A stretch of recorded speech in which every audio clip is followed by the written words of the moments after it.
second, I would say AGI will definitely remove many jobs. I think it's hard to hear that, but we have to admit the fact that it's going to replace many jobs.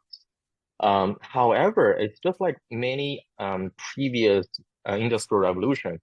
When there is no machine invented, when there is electricity invented, where there is whatever invented, there were many jobs removed. However, there will be a lot more new jobs created after each each round of industrial revolution. So I think it's still great for the progress of the society, for the improvement of the society. But it's just from the perspective of nowadays, we are still figuring out what kind of new jobs are being created. And third, I believe AGI is well, in the short term, it's only affecting the white collar jobs. But like when AGI can work with robotics, probably in another 5 or even 10 years, it's gonna affecting the blue collar jobs as well.